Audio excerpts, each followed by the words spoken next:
Selamat datang di CD Life Revolution Series bersama Tung Desem Waringin.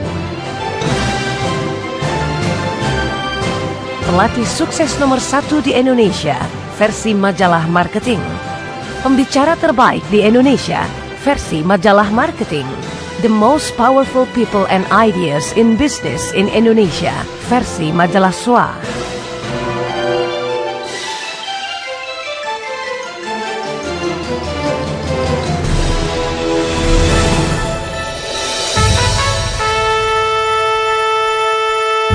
Selamat datang di hari ke-21.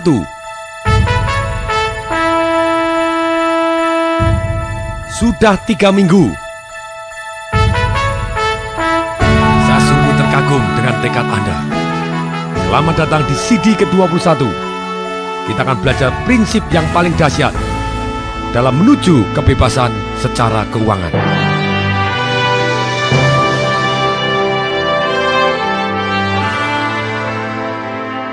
Tahukah Anda, statistik menunjukkan bahwa ketika orang umur 65 tahun dan diikuti dari umur 35 tahun, ternyata 54% pada waktu dia umur 65 tahun, dia bangkrut atau tergantung kepada pemerintah atau tergantung kepada orang yang lain. 36% mati terlebih dahulu sebelum dia mencapai umur 65 tahun, 5% masih bekerja, terpaksa harus bekerja, hanya 4% yang financially independent, dan hanya 1% yang kaya raya. Ketika 95% orang masih struggle tentang keuangannya, entah 5% masih bekerja, 36% mati, 54% bangkrut tadi, hanya ada 5% yang financial independent plus kaya raya. Ketika saya fokus belajar bagaimana menjadi kaya, saya baca begitu banyaknya buku, saya datang di begitu banyaknya seminar, saya dengarkan begitu banyaknya CD. Satu hal yang paling basic untuk merubah nasib orang secara keuangan ada di satu hukum alam, yaitu yang namanya energi. Seperti semua energi, secara hukum fisika, energi tidak bisa diciptakan dan tidak bisa dimusnahkan. Energi diukur dengan satu yang namanya gelombang. Dengan sifat-sifat hukum alam seperti ini, pikiran kita adalah gelombang. Sama persis, tidak bisa dimusnahkan ataupun tidak bisa diciptakan, dia hanya berubah bentuk. Ketika kita sudah mengeluarkan energi dari tubuh kita, kemudian dirubah menjadi pikiran kita, pikiran ini akan berubah menjadi bentuk. Satu prinsip yang sangat-sangat dahsyat dalam menuju ke arah dunia keuangan, yaitu satu, apapun yang bisa kita pikirkan cukup dominan dan kita bisa rasakan kebenarannya di dalam hati, maka kita bisa pegang di tangan kita. Kita di sini sudah belajar prinsip-prinsip berpikir, life revolution, dan belajar bagaimana mengelola emosi. Saya yakin kita juga bisa pegang apa yang kita inginkan secara keuangan. Kemudian menindaklanjutin hukum energi ini tadi, bahwa hukum gelombang sesuatu hal naik dan turun. Kalau dengan pertanyaan seperti ini, banyak orang bertanya, kalau begitu apakah semua orang miskin akhirnya naik dari miskin menjadi kaya? Kemudian orang kaya apakah semua jadi miskin? Jawabannya tidak. Ada orang miskin mempunyai gelombang yang berbeda, energinya mereka berbeda dengan orang yang sangat kaya. Betul, ada orang miskin jadi kaya, ada orang yang kaya akhirnya jadi miskin. Tapi secara rata-rata, begitu banyaknya orang yang miskin, bablas miskin. Ada juga orang yang lahir kaya, bahkan mati lebih kaya lagi. Mereka mempunyai gelombang yang berbeda. Ketika orang yang miskin, mereka gelombangnya bisa jadi satu hari. Hari ini makan 3 kali, besok makan 2 kali, besok makan 5 kali. Besok tidak makan, besok makan 3 kali lagi, dan seperti itu naik dan turun. Kemudian gelombang orang kaya, mungkin hari ini adalah 1 juta US penghasilannya dia, besok penghasilannya dia 5 juta US, mungkin turun, luput, minus 1 juta US, tapi besoknya plus 8 juta US, dan gelombangnya bisa naik dan turun, tetapi beda gelombang dengan orang yang miskin. Pertanyaan yang paling tepat, bagaimana kita bisa pindah gelombang menuju ke arah financial freedom? Dari orang yang miskin jadi kaya atau orang yang kaya menjadi kaya sekali? Jawabannya sederhana. 1, kita harus bergaul dengan orang-orang yang sudah berada di sana. Dikatakan oleh banyak orang, bergaulah dengan big boys, dengan orang-orang yang sudah sukses. Karena memenuhi ilmu di CD yang pertama, bahwa kalau Anda kepingin sukses, Anda harus belajar terhadap orang-orang yang sudah terbukti. dan metode-metode yang sudah terbukti untuk mencapai ke arah yang Anda inginkan. Sama persis dalam kategori financial revolution, memenuhi hukum gelombang ini tadi. Ketika kita bergaul dengan orang-orang yang sudah berada di sana, kita akan menjadi salah satu orang di sana. Dikatakan oleh Jim Rohn, gurunya Anthony Robbins, bahwa kau adalah rata-rata dari kelima orang yang paling sering bergaul denganmu. Ketika saya pernah ikut satu seminar dan diminta untuk menulis 5 orang yang paling saya sering bergaul, kemudian kira-kira plus minus income-nya berapa, Anda juga boleh lakukan. Tulis 5 orang yang paling dekat dengan Anda, yang paling sering bergaul. Mungkin istri Anda, mungkin atasan Anda, mungkin anak Anda. Hitung plus minus angkanya berapa. Silakan lakukan sekarang juga. Tulis, keluarkan buku sukses Anda. Tulis 5 orang yang paling dekat Anda, yang paling sering bergaul dengan Anda. Siapa dia? Dan di sebelah kanan tolong ditulis kira-kira berapa income-nya mereka. Kira-kira saja. Bulatkan ke angka juta terdekat. Kemudian di jumlah kelima tadi, di total dan dibagi 5. Silakan lakukan. Lakukan sekarang juga. Lihat angkanya dari 5 teman yang terdekat Anda, yang paling sering menghabiskan waktu dengan Anda, kemudian Anda jumlah, kemudian dibagi 5, plus minus itulah penghasilan Anda. Mengejutkan? Ketika saya melakukan hal yang sama, saya juga sangat terkejut. Kemudian saya putuskan bahwa saya harus bergaul dengan orang-orang yang jauh lebih dahsyat dibanding saya. Ketika 5 tahun berlalu, hidup saya secara keuangan bumi dan langit berubah. Saya tahu bahwa orang-orang terdekat saya 4 sudah berubah total. Yang 1 tetap karena beliau adalah istri saya sendiri. Yang pasti istri saya sendiri juga income-nya meningkat secara dahsyat. Ini sesuai dengan hukum alam. Ketika kita gelombang yang kuat, dia mempengaruhi gelombang yang lemah. Gelombang yang tinggi ketemu dengan gelombang yang rendah, mereka saling mempengaruhi. Kalau gelombang tingginya penuh intensitas, gelombang kecilnya bisa ikut ngangkat menjadi gelombang yang tinggi. Dikatakan oleh Mike Murdock, penulis Leadership Secret, bayarlah berapapun untuk tetap berada dekat orang-orang yang luar biasa. Saran yang luar biasa, saran yang sangat dahsyat.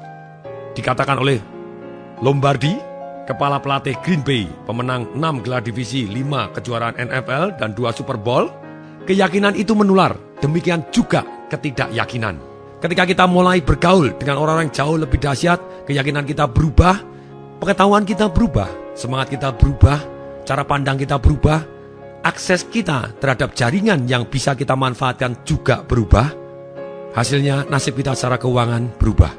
Jadi jurus pertama untuk pindah gelombang, dari gelombang orang biasa menjadi orang kaya, dari kaya menjadi kaya sekali, adalah bergaulah dengan orang-orang yang jauh lebih sukses dibanding Anda, yang sudah berada di tempat yang Anda impikan.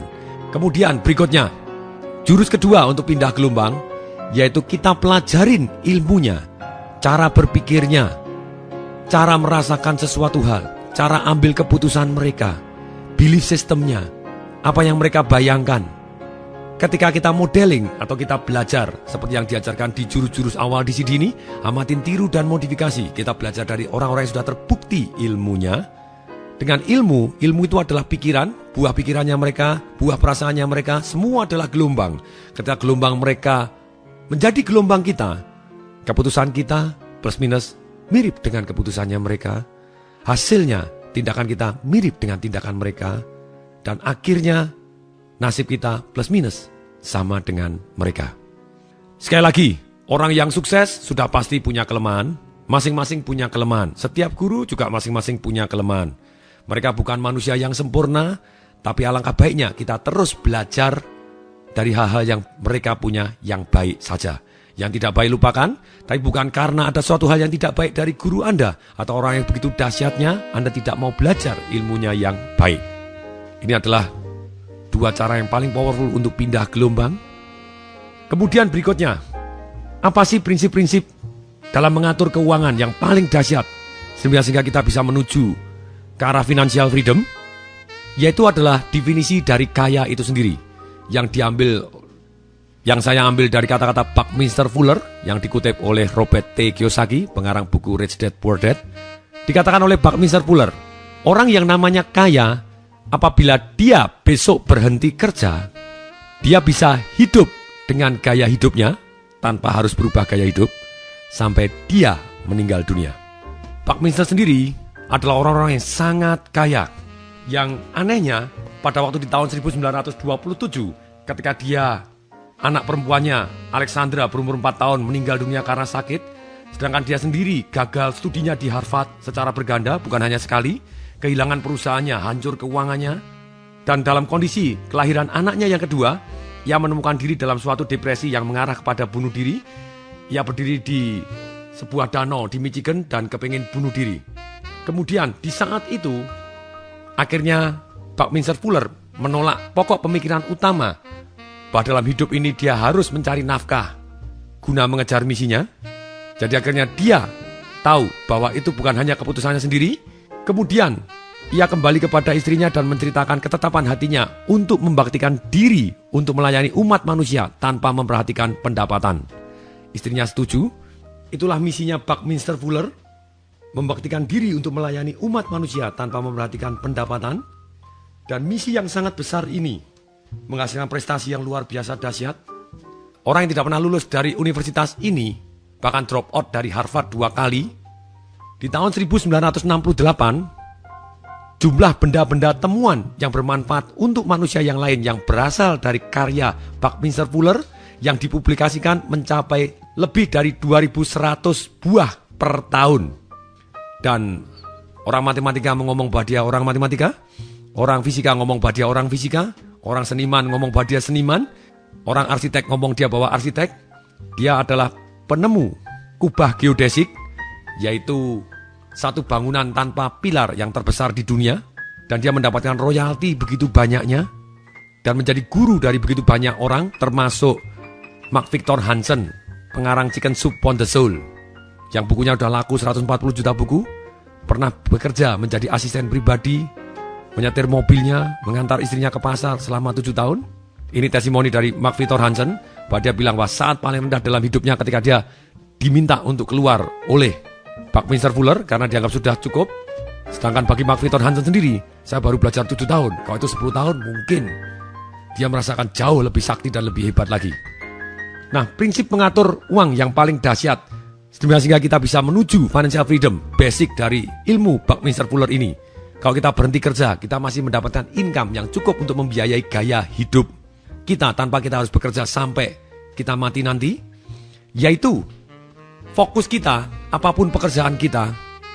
Orang yang kaya raya, mereka fokus membuat passive business income, atau mereka membuat money, make money, atau ketiga mereka membuat license, ide atau royalty, atau tiga-tiganya mereka gunakan, salah satu, salah dua, atau tiga-tiganya mereka gunakan semua. Sehingga pada waktu mereka berhenti bekerja, mereka tetap mendapatkan uang yang cukup untuk membiayai gaya hidupnya sampai mereka meninggal dunia. Kunci di sini, seperti diyakini bahwa uang tidak langsung datang dari langit, kita pasti butuh kendaraan untuk menjadi kaya. Kita bisa langsung kaya, entah terima warisan atau menikah dengan orang kaya. Tapi kalau kebetulan istri kita bukan orang kaya, suami kita bukan orang kaya, mertua kita bukan orang kaya, orang tua kita juga bukan orang kaya, kita harus menggunakan jurus ketiga, yaitu kita mencari. Kita butuh kendaraan untuk menjadi kaya. Kendaraan menjadi kaya, bisnis, properti, saham, ataupun internet. Ada statistik berbicara, betul sekali, bahwa dari 100 orang kaya, 74% berasal dari bisnismen, 10% dari profesional, dari pengacara, dari dokter, dan lain-lainnya. 10% dari karyawan, sudah pasti karyawan di sini adalah top CEOs, dan 6% dari lain-lainnya, termasuk dari multi-level marketing, dari agen asuransi. Nah, apapun kendaraan Anda untuk menjadi kaya, Anda boleh bisnis, properti, saham, ataupun internet, ataupun mau jadi profesional juga boleh, mau jadi karyawan juga boleh, mau lain-lain juga boleh, bisnismen doang juga boleh.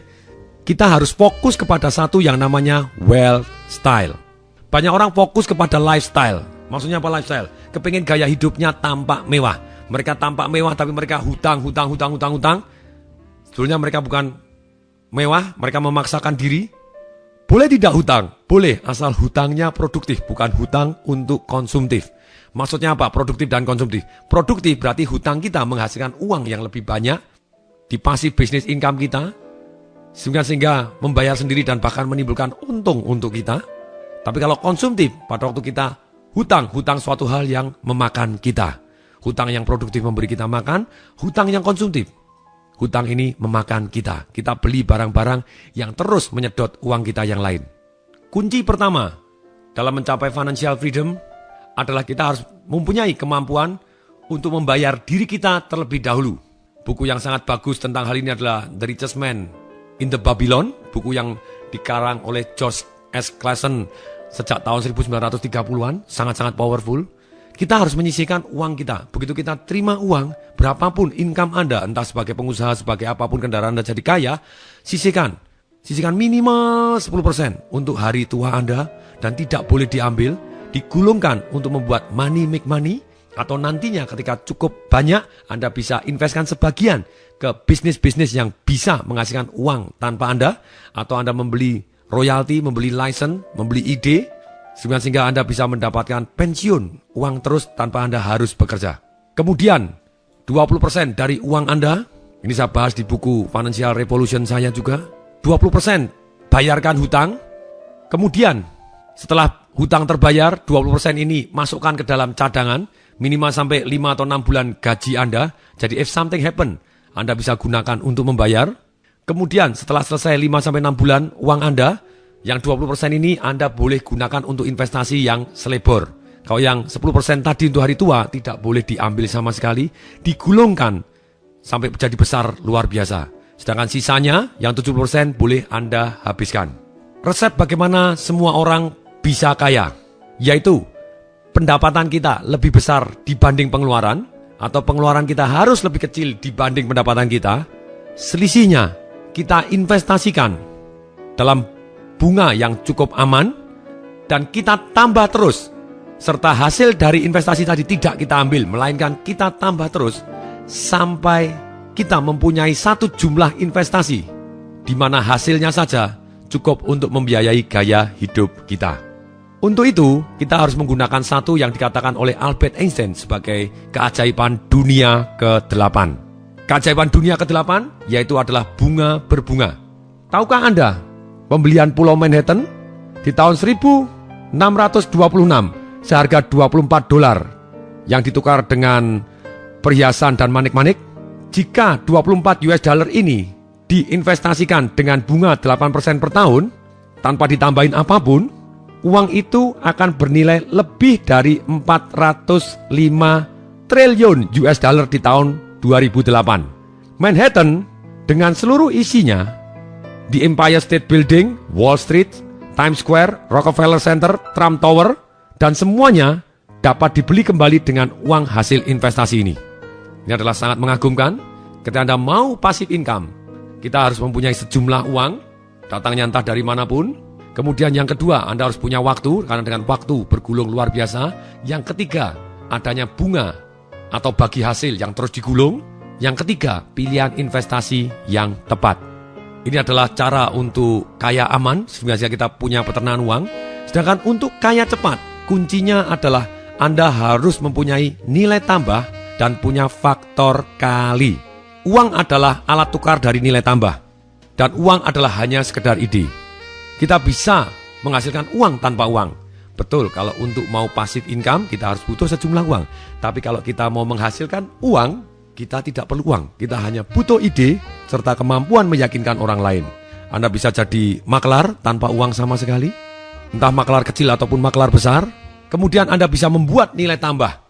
Contohnya nilai tambah, dokter bedah dengan orang yang membukakan pintu di hotel.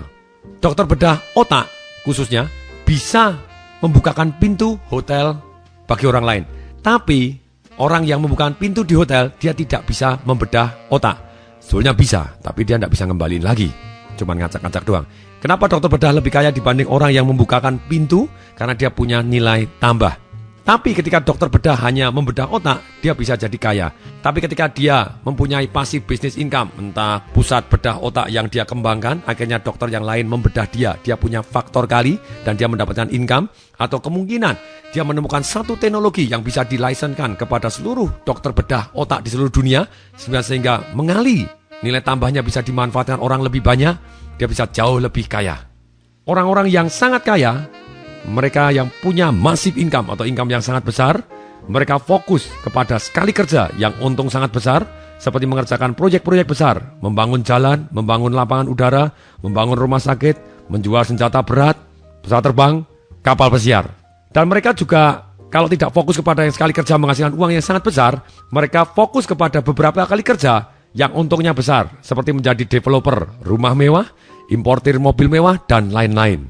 Mungkin juga dia fokus kepada mengerjakan atau menjual sesuatu dengan untung yang kecil, tetapi kepada banyak orang dan berkali-kali. Seperti membangun perusahaan yang menghasilkan produk atau jasa yang dikonsumsi oleh banyak orang atau banyak perusahaan secara berkali-kali. Seperti pabrik mie, pabrik terigu, pabrik baja, pompa bensin, termasuk pabrik jeli pun bisa membuat orang sangat-sangat jadi kaya.